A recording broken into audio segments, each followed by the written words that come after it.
Life is 10% what happens to you and 90% how you react to it. The difference between something good and something great is attention to detail. The secret of living a life of excellence is merely a matter of thinking thoughts of excellence.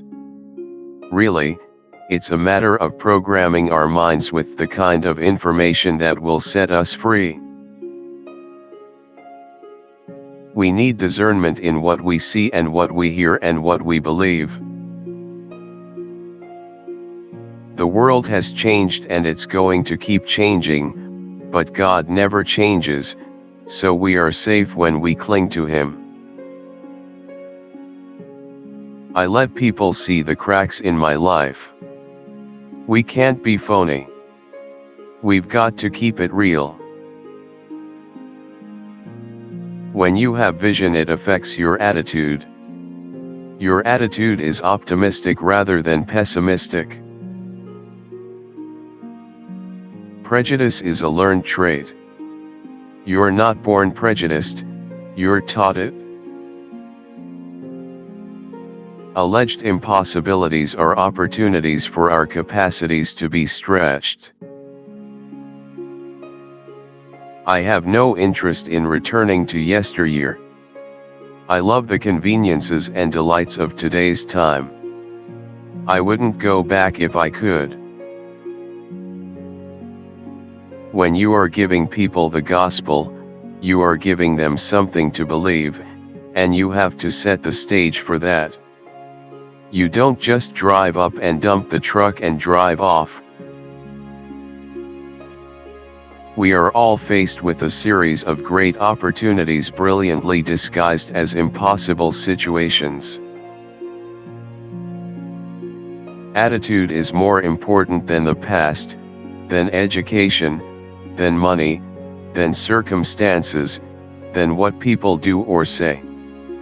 It is more important than appearance, giftedness, or skill. A family is a place where principles are hammered and honed on the anvil of everyday living.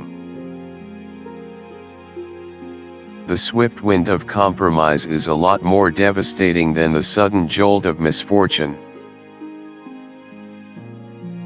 There is nothing more fearful for the average person in our society than to stand before a group of people and speak. I am often the brunt of my own humor. When I think of vision, I have in mind the ability to see above and beyond the majority. One of my great goals in life is to live long enough to where I am in the pulpit, preaching my heart out, and I die on the spot. My chin hits the pulpit, boom. And I'm down and out. What a way to die. I think it is important to begin with a statement in your speech that grabs the attention of the audience. I try to make my opening line 15 words or less. I'm here today to warn you. I want you to watch out for the adversary. Guard yourself from any spirit of entitlement.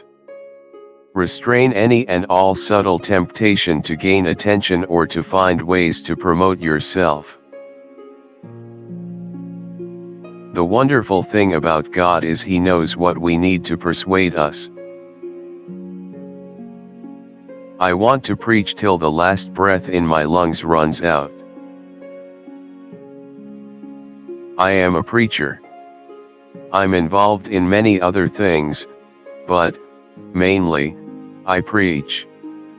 And I love it. I'm not against screens, or new songs, or innovation. I just don't like the gimmicks. I want to know when worship is over that leader's sole purpose was to glorify the Lord Jesus Christ. I cannot even imagine where I would be today were it not for that handful of friends who have given me a heart full of joy. Let's face it, friends make life a lot more fun. Each day of our lives we make deposits in the memory banks of our children. The remarkable thing is, we have a choice every day regarding the attitude we will embrace for that day. A teardrop on earth summons the King of Heaven. I know of nothing more valuable, when it comes to the all-important virtue of authenticity, than simply being who you are. If I ever wrote a book on preaching, it would contain 3 words: preach the word. Get rid of all the other stuff that gets you sidetracked, preach the word. There is plenty of television.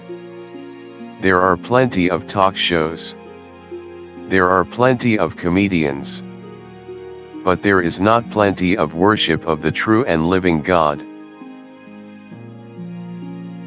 When a church is spending more of its budget on media than shepherding, something is out of whack. We have gotten things twisted around. One of the worst things you can give to your people is someone you're not. I believe firmly in God's control in life. Not every Christian finds it easy to believe. It's the most exciting thing to watch God work when I've asked Him about something, to listen to Him and watch Him work. It's like this friendship, and it just grows and grows and grows and grows. We want a crowd to make us feel important and liked. But why is getting a crowd our focus? Jesus never suggested that crowds were the goal. He never addresses getting your church to grow. Never.